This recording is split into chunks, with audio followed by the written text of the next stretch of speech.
Please tell me your full name in English and in Anishinaabe. Elda Fiddler.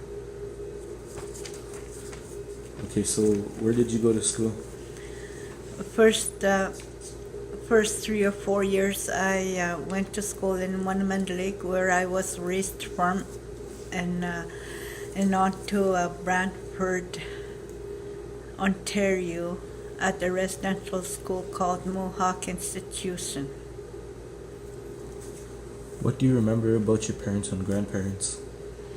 My parents, my dad was hardly home.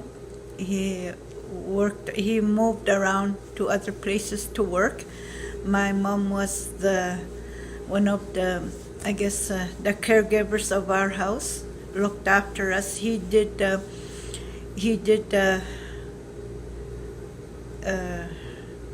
feed us. He did a lot of fishing in the wintertime and in the summer.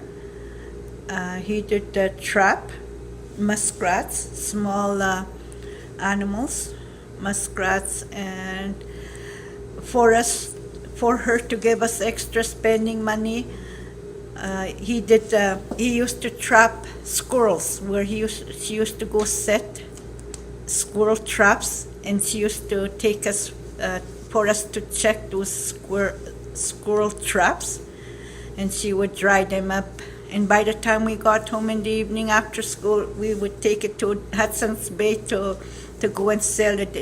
They used to cost around 10 cents, 25 cents, and that was our spending money. What did you do for fun, and also what are your best memories? For fun, we did a lot of outdoor activities.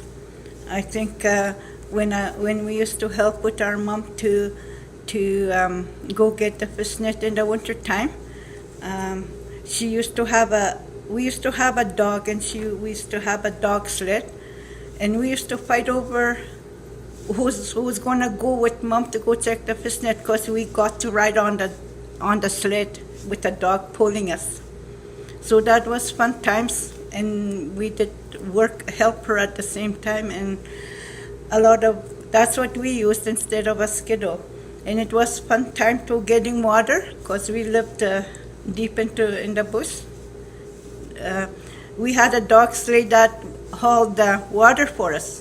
So we always enjoyed doing that, because we had fun with the dog sleigh. Do you remember any stories from the community you think I should know?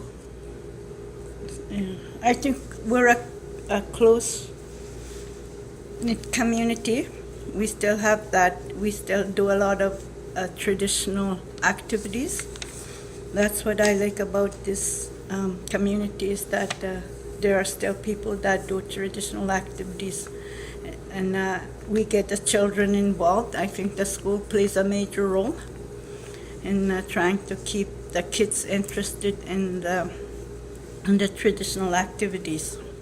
What kind of traditional activities do you guys do?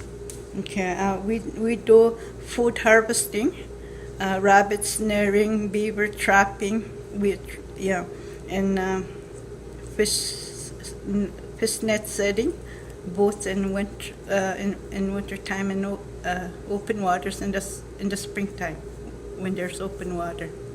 What's the most important lessons you've learned in life? The most important.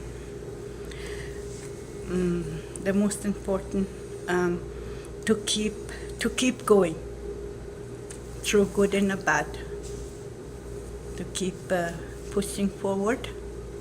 Mm-hmm. And is there any other things you want to say?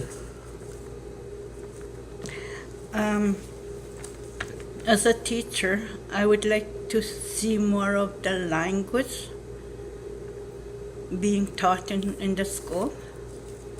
And I would like to hear more of the staff and the elders to be here for it to be heard. That's what I like to see more of. So can you tell me about residential school? Okay, so I said, I think I was about 9, years old when I was sent out from Wannaman Lake to Sulakaut, and from there on we went on a train to Brantford, Ontario. And there were about 8 of us in that group. We traveled together, but the thing is, we didn't know where we were going, and our parents didn't know where we were being taken to. I guess till after about a month or a couple of months later. And when we got to Brantford, some of us didn't even speak English. Well, I didn't speak English, but I understood what my supervisors were telling us.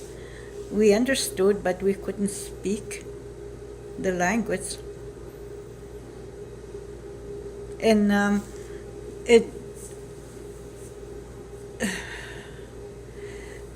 it was kind of hard when we were there, because there were other groups of people there, like Mohawks, Iroquois, and 5 Nations. I think they're called the 2M. And we were Oji Crees, and there were Ojibways, and there were Crees from Fort Severn too. So we didn't understand each other. The things that we did and say were there was a vast difference. And we didn't get along too good. And that was a new experience for me. As we're in our community here, we are related to each other, we know each other, and everything was in a good harmony, I guess, how we worked together. But it was kind of a very different way as a child, I guess. I was still a child.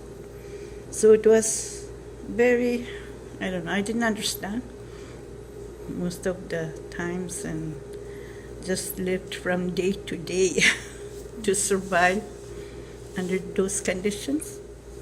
How did they treat you in residential school? How did they treat us? It was different. Things were good and things were not good, but we had to manage somehow to live through the days. At the residential school where I went to, they had a wired fence all around where the girls stayed. We couldn't go out of that. And I think twice in that 1 year I was there, they took us to a confectionery store. That was it, twice I know. And we talked about it, and I know that. And there was just 2 times where they took us to a confectionery store to go buy candies, so that was different. And I always remember that wired mesh fence all around our yard where we had to stay in. We couldn't go out of the boundary. It's not like that. I don't see no wired fence here growing up. So that was a big difference. How do you think residential school affects our community now? Well, I've always often thought about that. When I had my daughter, watching her grow up, there was an anger in me, because I missed out on my mother raising me up, my dad raising me up. Here I was raising up my daughter till she left for high school. And the same thing with my granddaughter. There was nothing that I would let her be taken away when she's 5, 6 years old. I always often thought about that. It must have been hard on our parents for us to see us go that early. And growing up, in our family there's 12 of us. And in growing up, I didn't see half of my sisters and brothers, my siblings, because some of them were already in residential schools. And here I was just a baby at home, and I was born in Victor, so we moved around. And I don't remember them till I was about, I don't know, 14, 15.